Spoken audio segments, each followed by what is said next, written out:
Hoje eu vou falar sobre um tema que creio muito pertinente. É como a multidão vê Jesus. E como a igreja o vê também. Baseado no livro, e eu quero que vocês abram as suas Bíblias. No livro de Mateus, no capítulo 16, é um texto bastante conhecido, mas senti desejo no coração de ministrar sobre ele esta noite. E eu espero que o Espírito Santo fale conosco. Mateus 16, versículos 13 a 17.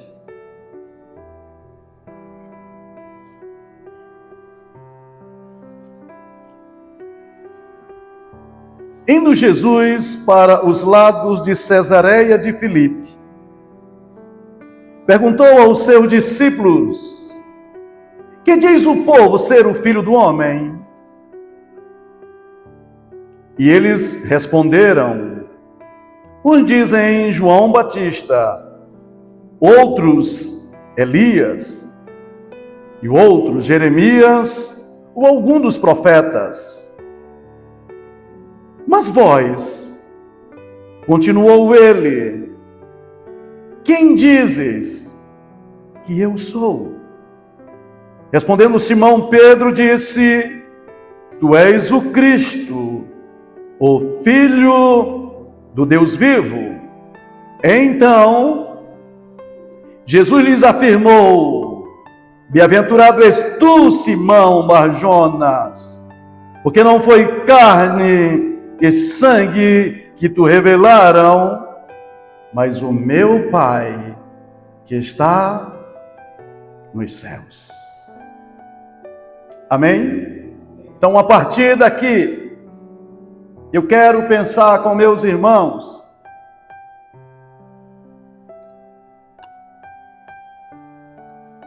porque entendo que esta é a pergunta mais importante que Jesus vai fazer de si mesmo.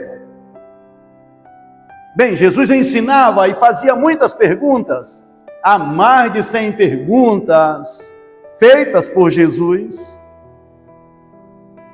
Mas agora Jesus vai fazer uma pergunta sobre aquilo que as pessoas podiam imaginar quem ele era. O problema de Jesus não é que ele não soubesse quem ele era.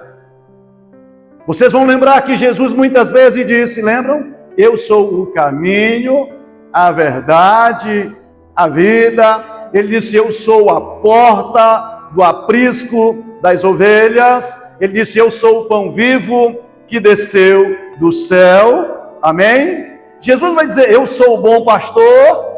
Ele vai dizer muitas coisas que ele era. Então, para Jesus, esse não era um problema. A grande questão é que Jesus vai perguntar o que é que passa na cabeça das pessoas que caminham com ele. Agora escutem, Jesus não vai perguntar sobre aquilo que os seus inimigos falavam sobre ele. Vocês lembram? Os inimigos de Jesus diziam que ele tinha espírito de Beelzebu. Lembram disso? Que ele expulsava demônio pela força de demônios maiorais. Muitas vezes eles quiseram matar Jesus, perseguiram Jesus. Eles não acreditavam em Jesus. Até na sua própria cidade, vocês vão lembrar que o próprio Jesus disse que não fez mais milagres por causa da incredulidade daqueles que conheciam ele. Vocês lembram? Um dia ele disse assim, as pessoas perguntaram assim, não é esse o filho do carpinteiro? As suas irmãs e seus irmãos não estão aqui no nosso meio? Então não é para essa gente, porque Jesus já sabia a opinião dos seus inimigos, daqueles que desprezavam ele. dos fariseus que faziam perguntas capciosas para pegá-lo em alguma falha. Vocês lembram muito bem disso? Era sempre um embate entre Jesus e os fariseus, saduceus, porque eles queriam provocar em Jesus alguma forma de falha, mesmo sabendo quem ele era. Agora Jesus vai fazer uma pergunta, e essa pergunta, ela é muito importante, porque ela aponta destinos. Amém? A primeira coisa que eu queria pensar com vocês, não sei se vocês já perceberam, que Jesus não pergunta para a multidão quem ele era. Perceberam? Jesus olha para os seus discípulos e diz: o que é que a multidão pensa sobre mim? Agora eu pergunto, não seria mais fácil Jesus perguntar para as pessoas? O que é que vocês acham de mim? O problema é, meu pensamento, é que perguntas muitas vezes diretas escondem honestidade, e as pessoas talvez, para não se queimarem com Jesus, pudessem dizer alguma coisa boa. Então Jesus vai e pergunta, porque escutem, as verdades sempre estão escondidas nos bastidores. Escutem isso. Se eu perguntasse para você assim, irmão, o que você acha de mim? Dificilmente você falaria mal na minha cara, né? Só se você me odiasse. Mas você olha, não, pastor, você é gente boa, né? Você é uma pessoa alegre, uma pessoa assim, bacana, não é isso? Mas a verdade, sabe como a gente estabelece? É quando o outro não está ouvindo. Então vocês se juntam e falam a meu respeito. E aí, meu irmão, a verdade aparece. Não é assim? Então, para mim, o que Jesus fez foi não perguntar para eles, porque Jesus queria saber o que eles falavam nos bastidores a respeito dele. Porque aqui estava a verdade de como eles viam Jesus. Amém? Quero fazer agora, trazer para o nosso tempo. Essa continua sendo a pergunta mais importante. E agora eu trago para a nossa mesa: quem é Jesus para você? Eu não estou falando daqueles que, igual eles, odiavam Jesus. O mundo aí fora, há pouco tempo eu vi um rapaz fazendo uma entrevista no meio da rua e perguntou para um camarada se ele acreditava em Jesus, muita gente dizendo que não, e um outro disse assim para ele: se Jesus vivesse nessa época, ele não seria crucificado, eu mesmo jogava ele no fogo. Tal ódio ele tinha por Jesus. Então essa não é a pergunta para essa gente. A pergunta é para uma multidão que hoje, na nossa nação, dizem amar Jesus, acreditar em Jesus, nas marchas para Jesus. Eu não estou me referindo especificamente naquele evento, mas quantas pessoas no nosso meio que dizem, sabe, seguir a Jesus. Talvez Jesus se sentasse hoje e olhasse para cada uma dessas pessoas que se dizem servi-lo e perguntasse: quem sou eu? O que você pensa de mim? Então eu quero que você saia daqui pensando, de verdade, quem é Jesus para mim?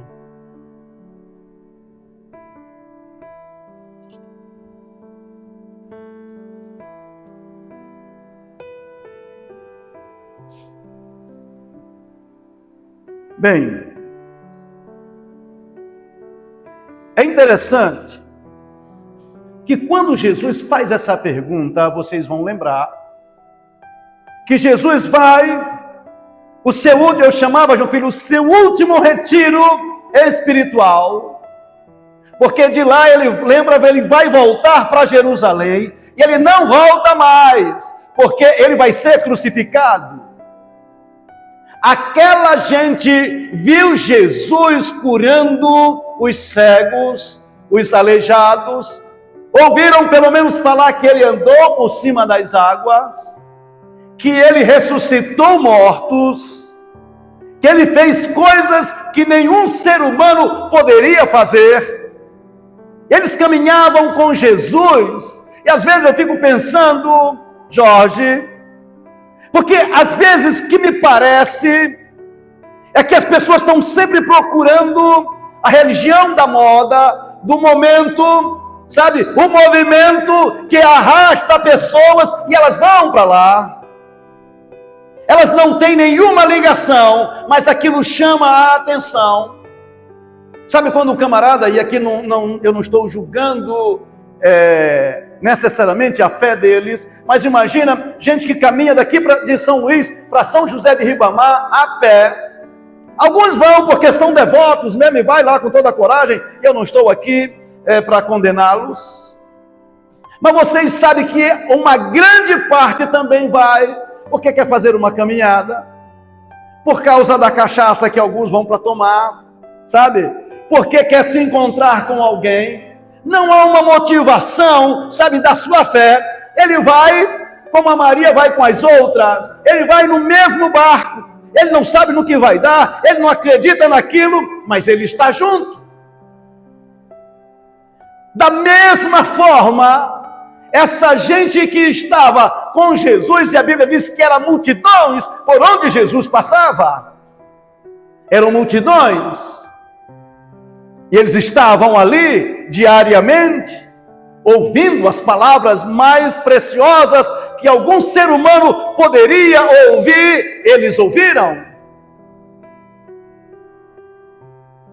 Então Jesus vai parar e vai fazer a pergunta, porque isso implica o futuro, a vida eterna, a sua morada eterna, sua felicidade. E quando Jesus pergunta, eles têm um padrão, Carlos. Qual é o padrão que eles olham para Jesus? Padrão de fé, de santidade, de poder, eram os profetas. Então eles olham para Jesus e pensam, rapaz, ele parece com Jeremias. Outros achavam que parece com Isaías.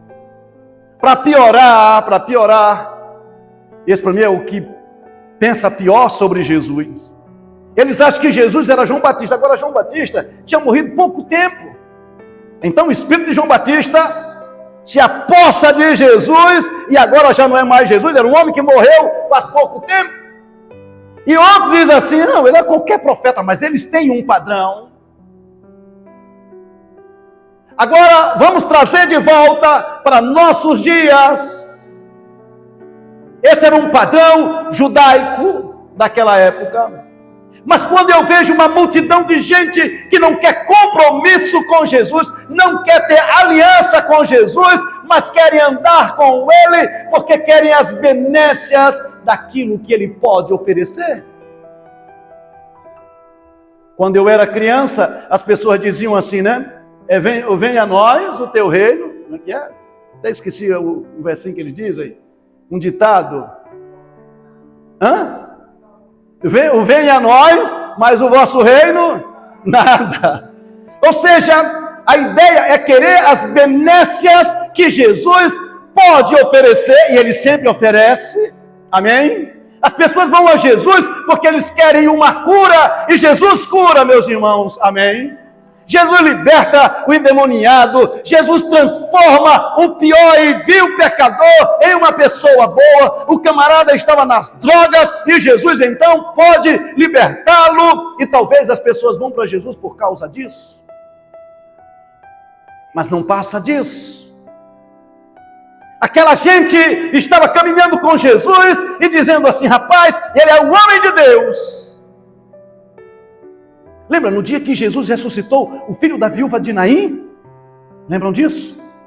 E Jesus parou a multidão e tocou, e então no homem, e o homem ressuscitou. Você sabe qual foi a palavra que as pessoas disseram? Deus visitou o seu povo. E um grande profeta se levantou entre nós. Não foi Deus que disse que era um grande profeta. Mas na cabeça do povo, ele era apenas um grande profeta.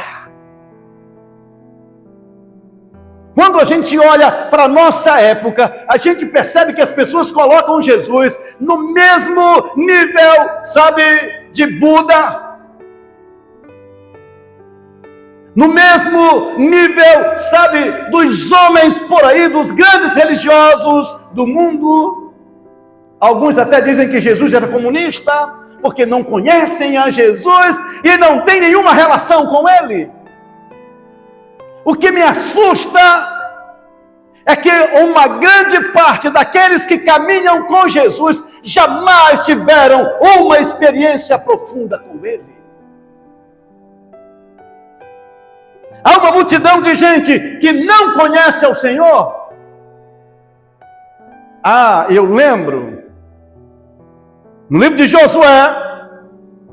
no livro de Juízes, diz que depois da morte de Josué, e daqueles homens que entraram na terra prometida, depois da morte deles, as pessoas começaram a caminhar segundo os seus próprios olhos, porque não conheceram Josué, nem conheceram ao Senhor. Pasmem. E eu fico pensando, meu Deus, quem é que nós olhamos hoje e temos como padrão para Jesus? Como disse, o problema não é Jesus saber quem ele é que ele agora vai trazer à tona aquilo que está debaixo do tapete, aquilo que os olhos não podem ver, mas uma pergunta pode revelar. Amém? Estão ligados? Não sei se eu estou assustando vocês, eu espero que não. Eu quero trazer à memória aquilo que nos pode dar esperança, e as misericórdias do Senhor são as causas de não sermos consumidos. Amém? Grande é a sua fidelidade e a sua bondade. Glória a Deus.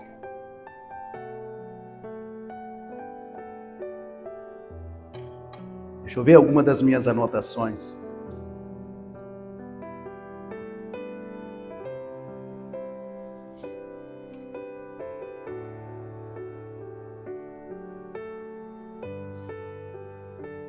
Bem,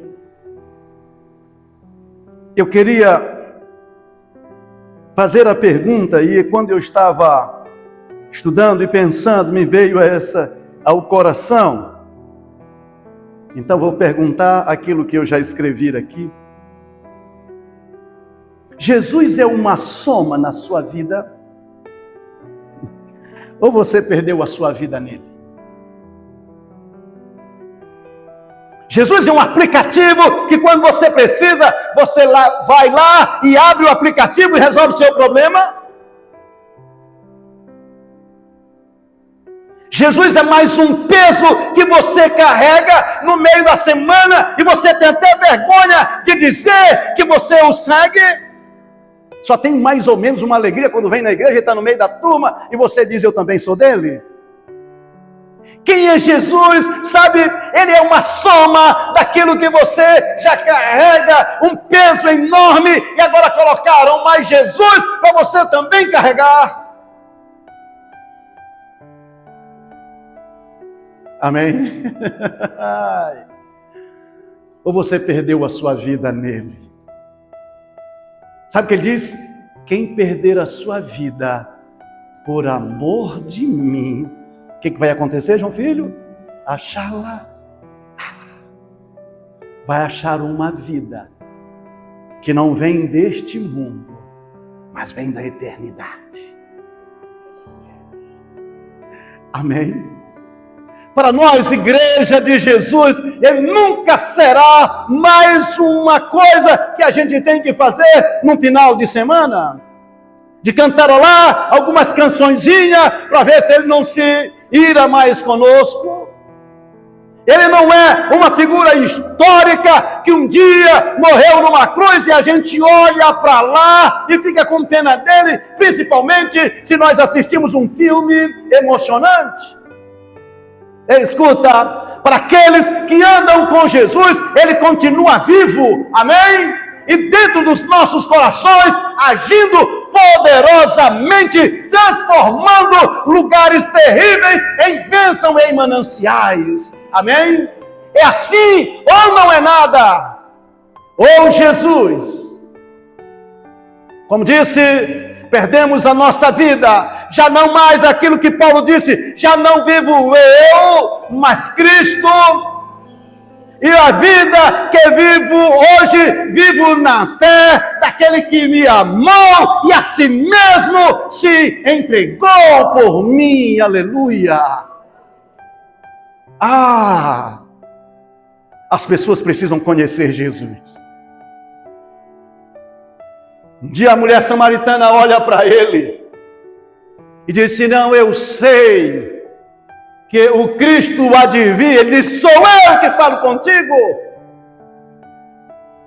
Entende? E quantas vezes o Espírito Santo fala e as pessoas não ouvem?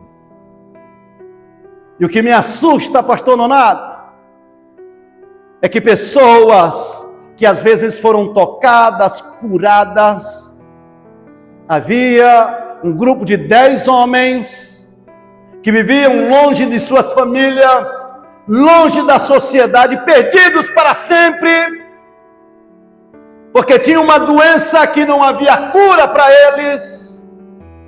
Eles estavam destinados a viver uma vida triste, amargurada, longe dos seus, sem perspectiva de vida. Esses homens eram leprosos. Um dia se encontraram com ele e ele os curou, os 10. Agora pasmem, vieram 11, não foi? Agradecer. Oh meu Deus, veio apenas um agradecê-lo.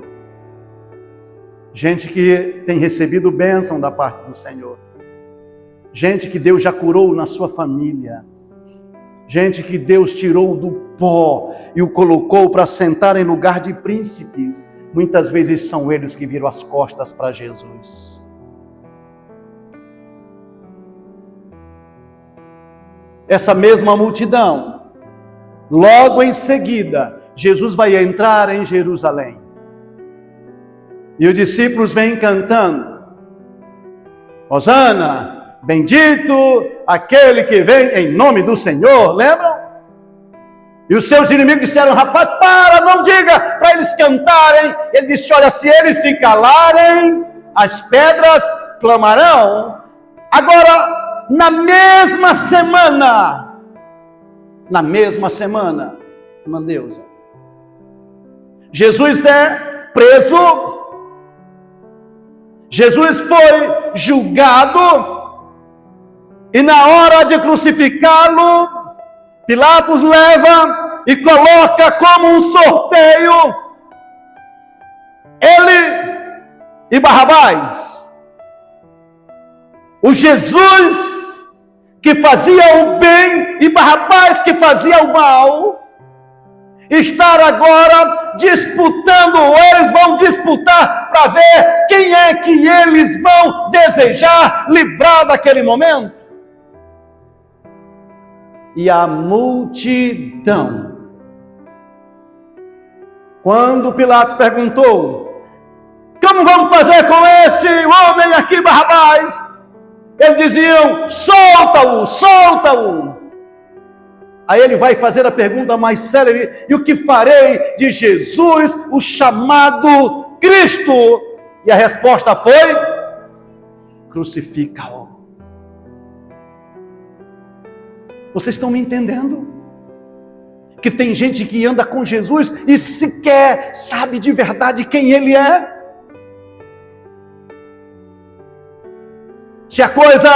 Se Jesus está sendo aplaudido, o cara é da multidão. Não, eu sou colega dele.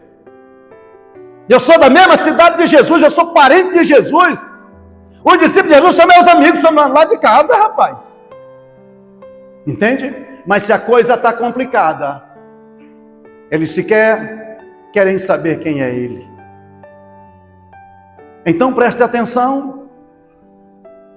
É preciso definição de quem é Jesus na nossa vida. E quando eles disseram, quando Jesus pergunta que eles, os apóstolos de Jesus dizem, o que é que as pessoas pensavam sobre ele, para mim fica claro, eles não conhecem. Eles não sabem quem é Jesus.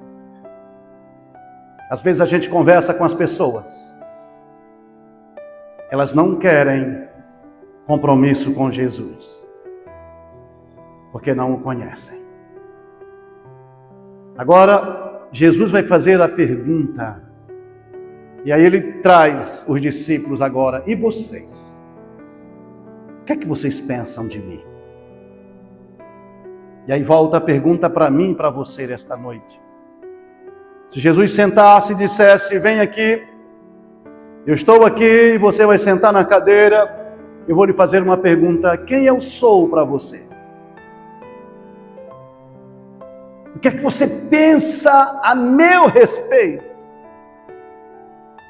Nesse caso, Pedro vai dizer, tu és o quê? O Filho do Deus vivo. E Jesus disse o quê? Bem-aventurado és tu, Simão Bar-Jonas, que não foi carne e sangue que te revelou, mas foi quem? O meu Pai que está nos céus. Com isso penso que um conhecimento, ainda que seja bíblico, ainda que seja teologicamente correto, que o sujeito encontre respostas para as perguntas mais difíceis e intelectualmente ele entenda que Jesus é o Cristo.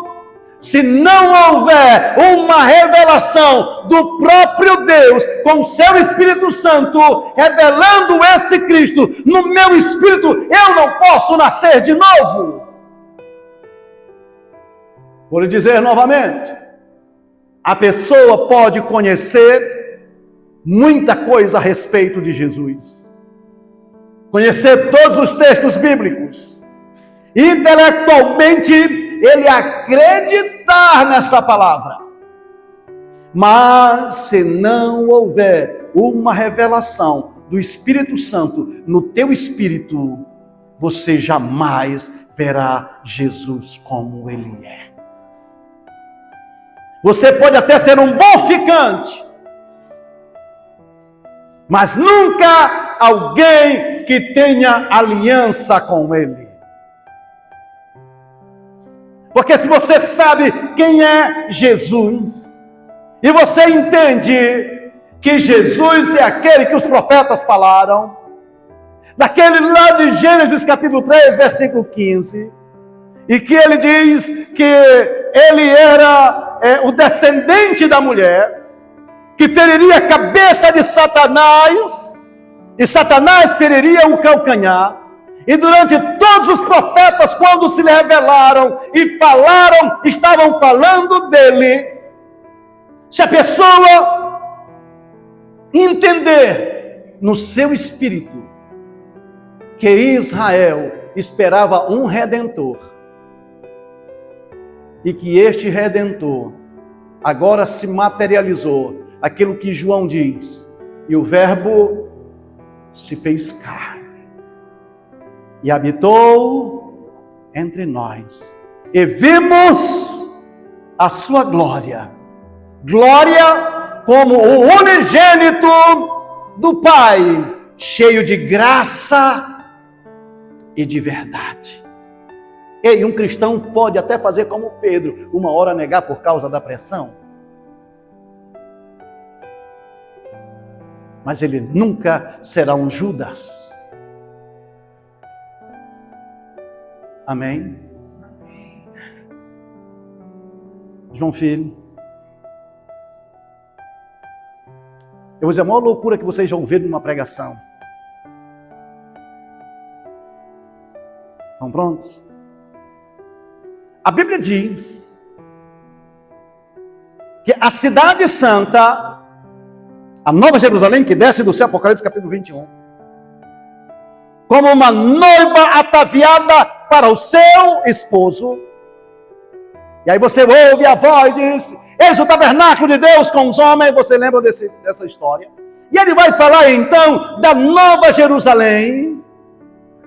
E esta Nova Jerusalém, o seu fundamento, ele vai dizer as pérolas, que é só o alicerce. Ele vai falando das pérolas.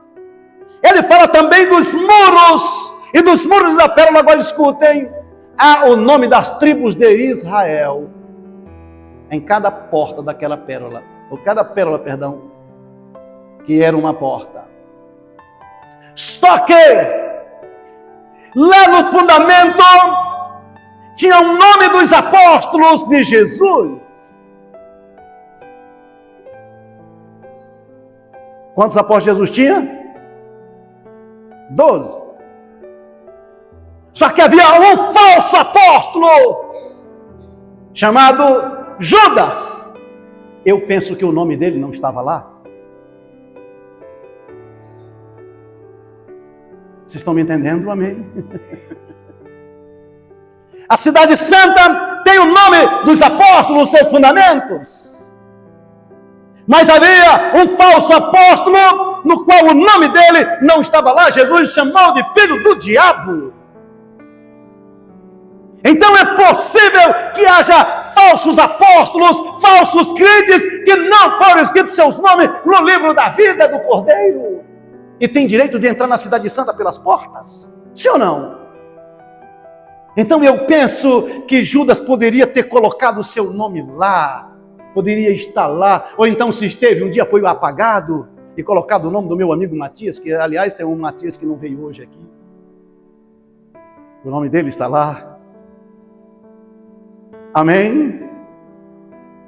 Andou com Jesus e nunca conheceu o coração de Jesus. Viu Jesus fazer coisas extraordinárias.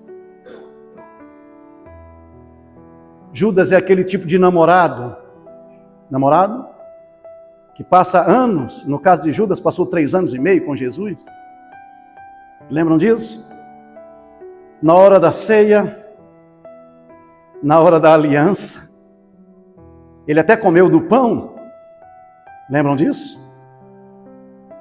Mas na hora de tomar do sangue da aliança, Judas se levanta da mesa e vai embora. E assim, o camarada quando chega na hora de casar, ele diz: não, tudo bem, mas é só um papel, eu não me caso. Não, ele não quer aliança. Judas é o tipo de gente que não quer aliança com Jesus. Até gosta das benécias, mas não conhece seu coração. É a hora de eu saber, e você também, quem é Jesus na nossa vida. Ou ele é mais um fardo. Aliás, eu costumo dizer aqui na igreja que deram tanta vazão a nós carregarmos a nossa cruz, que estamos invalidando a cruz de Cristo. Ô irmão, minha cruz é pesada. Ô meu irmão, minha cruz. E a minha cruz? Eu fico pensando, e cadê a cruz de Cristo? Você não lavou o seu sangue na sua cruz, você lavou o seu sangue, lavou a sua vida no sangue da cruz de Jesus, que desceu de lá e te lavou, e te purificou, e te regenerou, e foi isso que te fez ser salvo nele, amém? E quantas vezes a gente está tão preocupado, não é a minha cruz. E eu gosto até daquela canção, oh, eu amo a mensagem da cruz, lembram? Até morrer eu a vou proclamar. Levarei eu também minha cruz. Troca, é verdade. Agora a coisa mais importante não é a cruz que eu carrego, foi aquela que ele foi crucificado em meu favor e em teu favor. Amém? E aí, a palavra vai dizer, lá em Romanos capítulo 6, que nós fomos crucificados com ele. fomos sepultados com Ele na morte pelo batismo, mas nós fomos ressuscitados para viver em novidade de vida. Amém? Então você não precisa mais se preocupar com a cruz que tu carrega, mas da cruz que te levou a ter um acesso a Deus. E como diz o escritor aos Hebreus, Ele abriu um novo e vivo caminho de volta para Deus, que foi o seu sangue derramado na cruz. Amém? Ai, meu Deus, eu anotei tanta coisa aí, mas eu vou parar por aqui. Tudo isso se resume em: Jesus, eu perdi a minha vida na tua.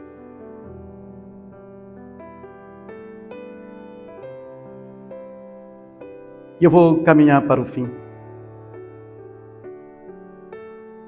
Quem o conhece sabe que ele é o Filho do Deus vivo. Isso foi revelado a Pedro e a todos que foram iluminados pelo Espírito Santo. Nós queremos sua bênção, sim, mas muito mais sua intimidade. Intimidade com Jesus.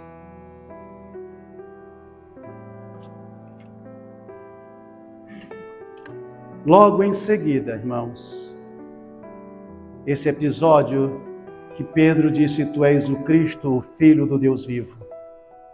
Nessa mesma jornada, naqueles dias, Jesus subiu ao monte que a gente chama de Monte da Transfiguração, no capítulo 17. E agora este Pedro que disse: tu és o Cristo, o Filho do Deus vivo, está com Jesus no Monte da Transfiguração. Ele disse: de repente, eles olharam para Jesus e a sua roupa resplandecia como o sol. Pedro disse que quando olhou, caiu como morto. Estava o resplendor da sua glória. E uma nuvem o encobriu e eles ouviram uma voz do céu que dizia: este é o meu Filho amado, em quem eu tenho prazer. A ele ouvi. Estava lá Moisés e Elias representando a lei e os profetas. Agora o Espírito do Senhor fala: siga meu filho. Só quem passou por uma revelação de quem é Jesus pode ter uma revelação dele glorificado. Enquanto Jesus não for revelado no seu espírito, no espírito do homem, ele jamais pode ver a glória de Jesus. Também é verdade, aqueles que colocaram as suas vidas nas mãos de Jesus e o conhecem, pode ter experiências profundas com Ele. Amém?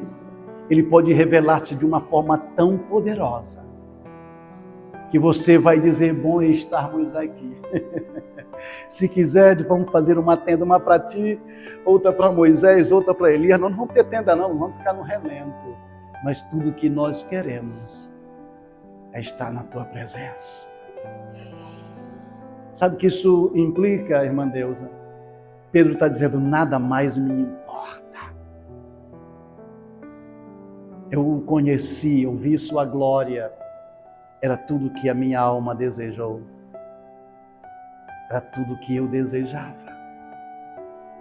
Você conhece a Jesus. Está na hora de se render totalmente a Ele. Se hoje ouvir a voz do Senhor teu Deus, não endureça o teu coração. Sabe, e se houver uma revelação do Espírito Santo, você não pode mais dizer que não o conhece. A pior coisa é alguém rejeitar a sua graça e seu amor. Não porque Ele vai castigá-lo, é porque você chegou tão perto da água da vida. Poderia ter bebido e se transformado numa fonte, e você morreu com sede. Uma das piores coisas que eu posso pensar de Judas não foi necessariamente o que ele fez, mas o resultado da decisão dele, perdido eternamente. Por outro lado, a gente vê Saulo, que fez tudo para destruir, até que teve um encontro com ele. E Saulo vai fazer a pergunta mais especial que ele poderia ter feito: quem és tu, Senhor? Lembra? Uma hora é Jesus perguntando quem eu sou. Agora é Paulo perguntando: e quem és tu? Ele disse: eu sou Jesus, a quem te persegues.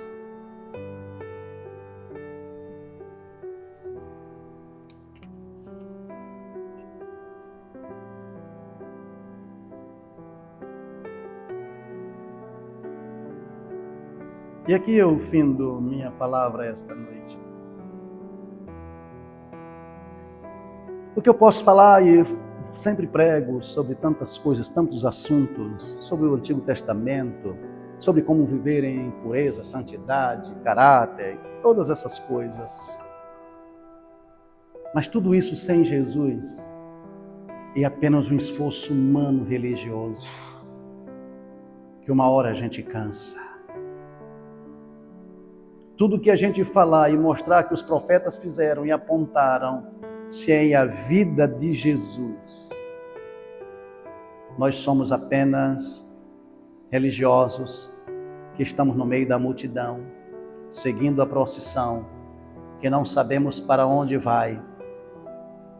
Mas todo aquele que é nascido de Deus, sabe?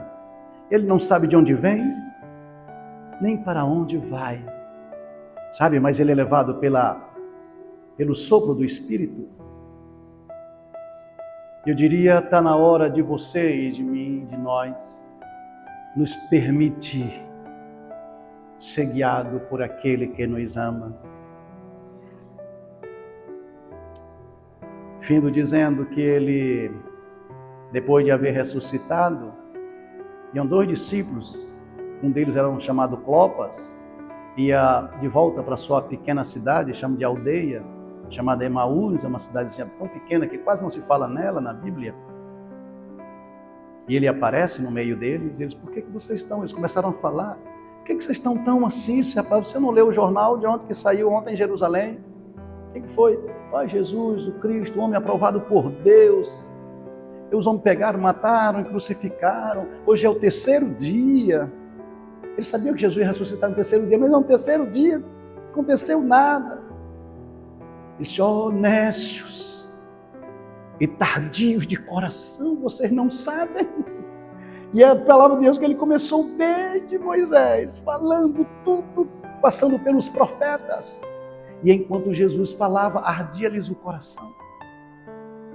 Sabe, eles estavam com os olhos meio que obscurecidos, mas o coração deles ardia pelas palavras de Jesus. Você não precisa conhecer Jesus totalmente para confiar nele, assim, os detalhes de Jesus, mas se houver uma revelação de Jesus, ele vai arder no seu coração. Vai queimar seu coração, você desejará passar horas com ele, não só para pedir bênção ou para se livrar dos seus problemas emocionais. Não. Você quer um pouco da vida dele na sua vida. Amém? Fique de pé e vamos orar. Eu espero que esta palavra tenha trazido vida ao seu coração. Que você não seja como a multidão, mas seja como a igreja que sabe quem é Jesus. Que ele é o Cristo, o Filho do Deus vivo.